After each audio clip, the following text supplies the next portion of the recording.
This video is sponsored by Skillshare. Welcome back, Hunters. The following orientation seminar will build off of and see changes made to important information covered in previous discussions. It is imperative that, in order to fully comprehend the information presented here today, you understand the topics of Enigmorph typing, Enigmorph corruption, and Enigmorph combat, as they have been explained in our prior seminars. If you have not yet completed the aforementioned lecture series, please take the time to excuse yourself from this class and familiarize yourself with these subjects. The full library of our orientation seminars is available for repeat viewing at your discretion. For those of you already well-versed on introductory Enigmorph studies, remember that our understanding of these creatures is always changing. The information presented here today represents the most up-to-date and widely accepted theories on Enigmorphs. This is not to say that what you learn here today may never become outdated and replaced with more accurate information. Though Enigmorphs are an unconventional subject, studying them is like any other field of science. New information is always being discovered, new ways of understanding are always being developed, and to ever believe we've learned everything is a fatal fallacy. That said, consider this the last lecture on Enigmorph typing for a while. I've been instructed by the head researcher to introduce topics like advanced Enigmorph combat, Enigmorph capture technology, and rival organizations as soon as possible. And while the recent developments in Enigmorph typing are crucial to your understanding of the field as a whole, it is time to move on. Several definitive changes to the typing system have once again been introduced, at the behest of initiates such as yourselves, and with the approval of higher-level HHC scientists. Let's cover the full breadth of these changes now. There are, as you know, 3 categories into which all Enigmorph types fall: primary, secondary, and tertiary. These categories now have clear definitions as follows. Primary types indicate the origin of the Enigmorph before corruption. All nascent Enigmorphs should be identified with at least one of these 4 primary typings. Any Enigmorph that has corrupted from an animal, including humans, is considered a fauna type. Any Enigmorph that has corrupted from a plant or fungus is considered a flora type. Any Enigmorph that has corrupted from minerals, non-living elements, or man-made objects is considered a minera type. And any Enigmorph that has corrupted from the dead, the unknown, or anything that cannot be described as fauna, flora, or minera is considered the necros type. Secondary types are used to describe physical characteristics shared by all Enigmorphs of that type, and should not be used to define the actual origin of the Enigmorph. These types are used to help field agents easily identify Enigmorph abilities, as all Enigmorphs of each of the following types will possess similar skills. Within the fauna type, there are 3 secondary types: aquatic, describing any Enigmorph that can live comfortably in water for an indefinite amount of time; aerial, describing Enigmorphs capable of extended, powered flight; and arthro, describing Enigmorphs possessing qualities of hard-bodied invertebrates such as insects, crustaceans, and arachnids. If the animal corrupted into an Enigmorph displays none of these qualities, such as a corrupted deer, it will simply retain its fauna type designation without any additional fauna secondary types. Within the flora type, there are 3 secondary types: edible, describing Enigmorphs that are able to produce sustenance safe for human consumption; medica, describing Enigmorphs with healing capabilities; and blight, which describes Enigmorphs with the ability to inflict a variety of harmful ailments, including poisons, illnesses, or decay. These subtypes refer to traits most often seen in plants, but like all secondary types, can be assigned to Enigmorphs of any origin. For example, an Enigmorph corrupted from a chicken that can rapidly generate eggs may still be assigned the edible type. Within the minera type, there are 3 secondary types: Energy, describing Enigmorphs that are able to manipulate things such as electricity and fire. Metal, describing Enigmorphs whose anatomy consists of and are able to control naturally occurring elements such as iron or gold. And Terra, describing Enigmorphs able to weave the very earth beneath our feet. If you have a background in geology or chemistry, you'll find Enigmorphs of these secondary types particularly interesting. Within the Necros type, there is a singular secondary type, Void, describing Enigmorphs that can manipulate matter outside of the realm of physical space. Subjects assigned to the Void type are exceptionally bizarre, even for Enigmorphs. Modern science struggles to describe the nature of these creatures or the abilities they possess. Tertiary types are used to describe Enigmorphs that have corrupted beyond the realm of scientific understanding. Though we live in an age of discovery, human understanding of our universe is overwhelmingly limited. While we may not be able to fully comprehend Enigmorphs of these types, we can still distinguish the four and categorize them as follows. Daemon, the tertiary type of the Fauna group.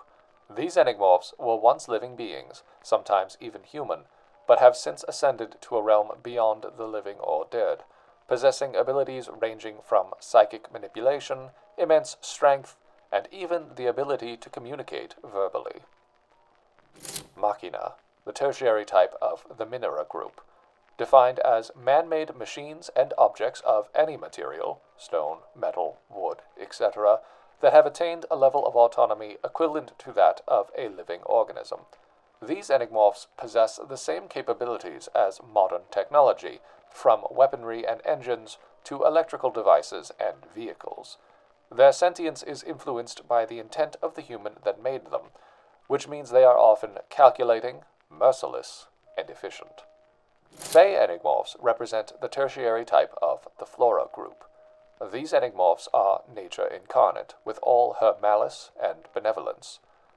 They can be kind and generous, but some prefer mischief over magnanimity.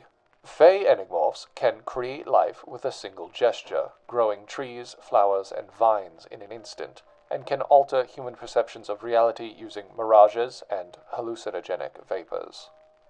Draug is the tertiary type of Necros, and the type which the HHC knows the least about. These Enigmorphs truly defy all known laws of science, not quite dead or alive. Some were once living beings, corrupted from the bodies of the dead. Others were never alive, never dead, and corrupted from sources immaterial. These Enigmorphs cannot be destroyed, only incapacitated for a short time. They will regenerate any physical matter they lose, and their will never falters. The type effectiveness triangle remains unchanged. Some initiates have noted that aspects of this system seem unintuitive, primarily taking issue with the advantage that Flora Enigmorphs gain over Minera subtypes such as energy. While it may take time to adjust, we at the HHC encourage you to forego your pre-existing conceptions of abstract elemental effectiveness. Enigmorphs are unlike anything you have ever encountered before, and don't always obey the laws of science as we understand them.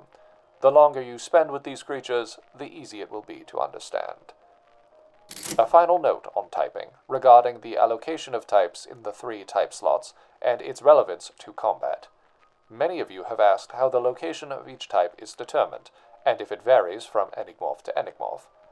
This is an advanced topic that will be covered in more detail in a later presentation, but I will provide you with a short, simple answer that will quell your curiosity. Each species of Enigmorph has been assigned a set type, and allocation of that type or types in the 3 provided type slots by the head researcher. All Waxling encountered, for example, will have the same types in the same slots. When they corrupt into Carapace, the types of that Enigmorph will always be the same and always be in the same slots. However, skilled Enigmorphs trainers can work with their Enigmorphs to effectively reallocate these types into different type slots. This takes a lot of time and determination, but can result in certain species of Enigmorphs gaining combat advantages in matchups they would otherwise lose. Now then, There are several newly discovered Enigmorphs recently logged in the Master Lexi Illuminatus that I have been instructed to share with you all. Some of these Enigmorphs will showcase attributes of types yet to be introduced in our seminars. Before we begin, I will allow you all a brief recess to stretch your legs and refocus your minds. It has come to my attention that a few of you were unhappy with my reaction to your chronic tardiness in our last seminar. I appreciate you bringing this up with the head of security. The constructive reprimanding I received has made me a more effective HHC member. I expect you all back in no less than 2 minutes and 16 seconds, but there will be no Scorpion-related discipline if you do not adhere to my time restrictions. Hey, wait, real quick, before you go to class again. I think you'll want to hear this. I know, you want to get back to your seminar on time. It's fun to learn, to broaden your horizons and expand your skill sets. That's what being part of the HHC is all about. And if you're interested in learning more, there's no better way to do that than with the sponsor of today's video, Skillshare. Skillshare is the largest online learning community for creatives with thousands of classes led by industry experts across film, illustration, designs, freelance, productivity, and more. I've been looking to improve my own illustration skills, especially with composition, and today I'm going to use Skillshare to find myself a teacher and learn how strong composition can elevate any illustration, even an illustration of an Enigmorph. You can tell Skillshare what topics interest you, whether you're learning to improve your professional skills or just for fun. Whatever you're interested in, illustration, graphic design, 3D modeling, animation, or filmmaking, Skillshare will recommend one of their thousands of available classes that best fits your goals. Or, if you know exactly what you're looking for, you can simply search for lessons that cover those topics. I chose the course Composition for Illustrators, Expressing Ideas with Story, Structure, and Style by Tom Froese. The class includes over 3 hours of in-depth explanations of Froese's process, the methods he uses, and principles he studies to improve his own work. It also comes with assignments, so you can apply what you've learned to actual artwork, which I think is the best way to learn. You can even see work done by other people on Skillshare who have taken this class. It's like you're in a studio with a group of fellow artists all excited to learn and improve, but you're at home, in your PJs with a bowl full of chips. Best of both worlds, really. So, what are you waiting for? Click the link in the description and start learning with Skillshare today. The first 500 people to use my link in the description will receive a 1-month free trial. Alright, that's all I had to throw at you for today. Worth listening to though, right? Now, go ahead and run back to your lecture. I'm sure there are plenty of cool Enigmorphs to see.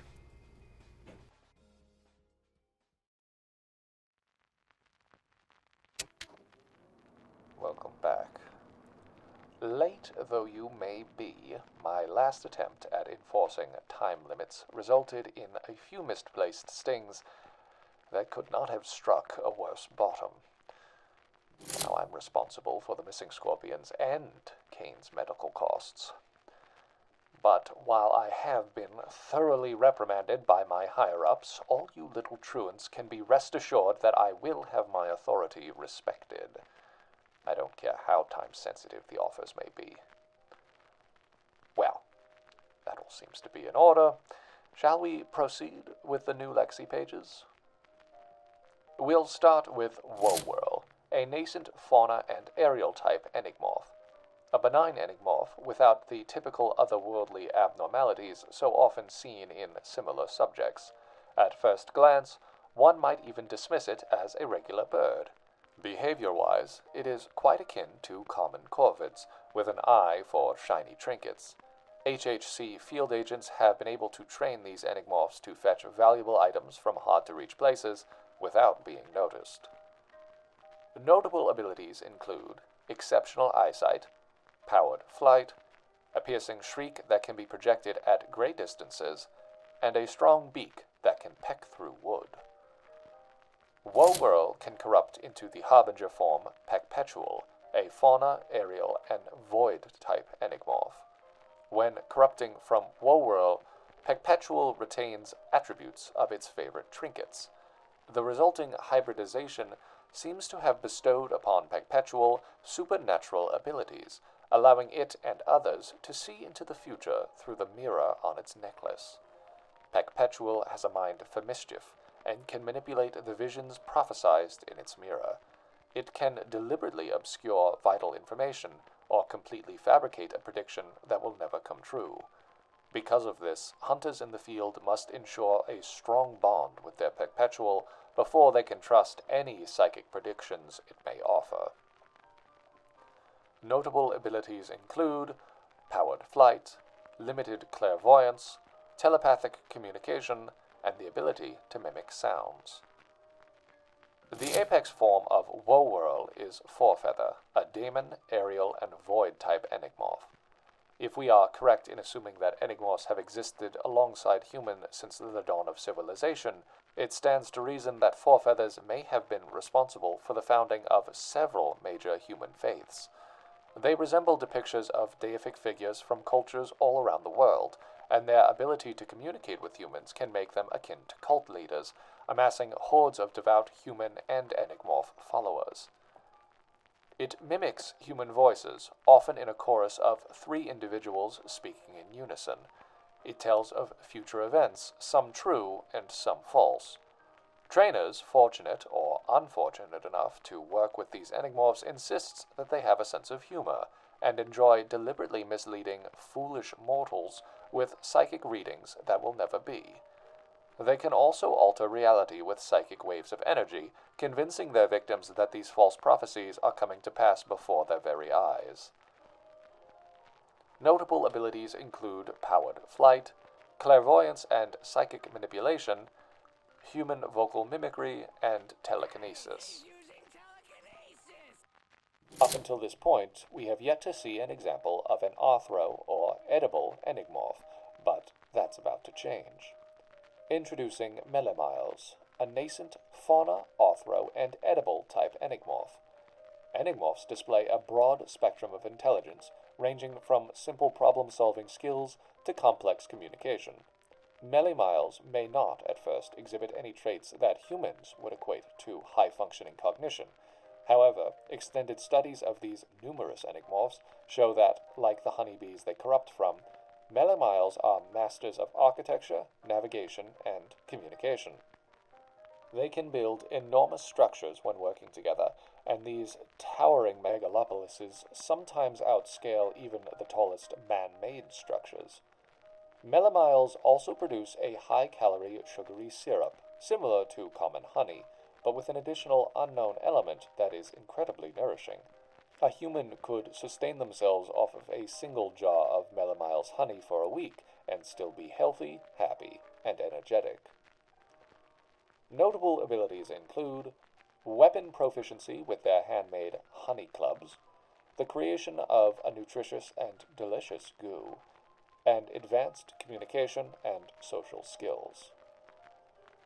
Melimiles most commonly corrupts into Divespid, an arthro, blight, and aerial Enigmorph. Divespid work alongside a colony of Melimiles to aid them in their excursion to collect plant nectar and other materials needed to build their hives. Unlike Melimiles, Divespid does not produce any sort of edible substance. Instead, they are able to crystallize the sugar they consume into powerful weapons. These weapons are not only sharp, durable, and flexible, they are also laced with a potent venom that, when injected into a victim, can cause severe pain and even death. These weapons can be replaced if destroyed or stolen, but Divespid depends on Melimiles to provide them with the special honey they need not only to sustain themselves, but to produce these weapons. Without a fully functioning colony, Divespid would be defenseless and eventually starve.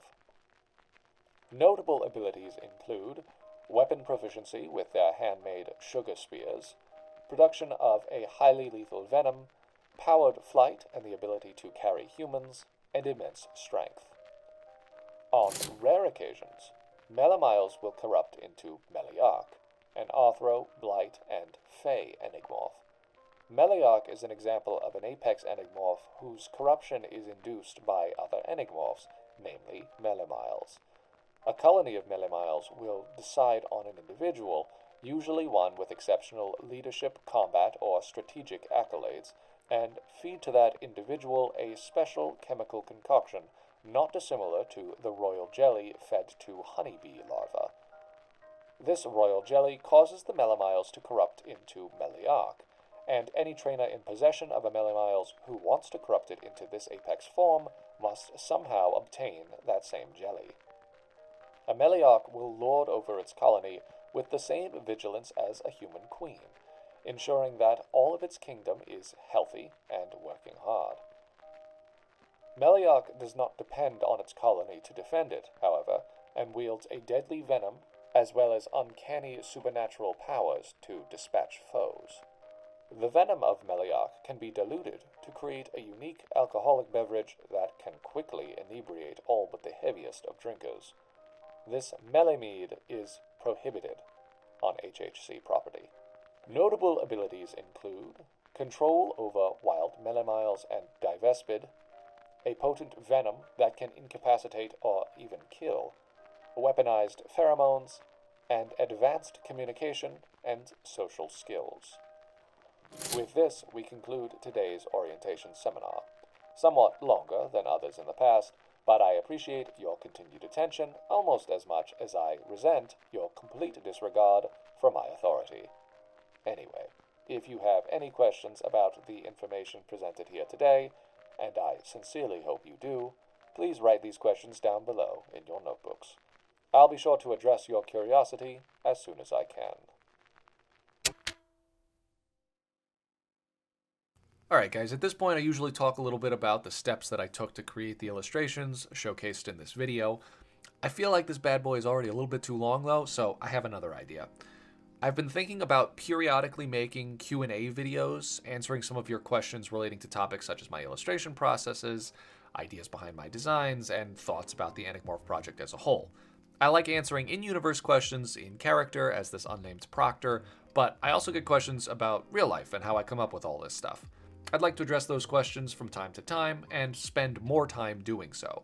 The next Enigmorph video will be out of character, and I won't present any new ideas or designs. Instead, leave your questions relating to the creative side of the Enigmorph project, even specific things like how I come to the final designs of certain Enigmorphs, down below in the comments, and I'll pick a bunch to answer in the upcoming video. That video will also have all of the time-lapse footage from these illustrations that I won't be able to share today. So until then, thank you so much for watching. Thank you to all of our Patreon supporters and channel members, and thank you to Skillshare for sponsoring this video. Remember that the first 500 people to use my link will get a month of Skillshare entirely free. Peace, and I'll see you all in the next video.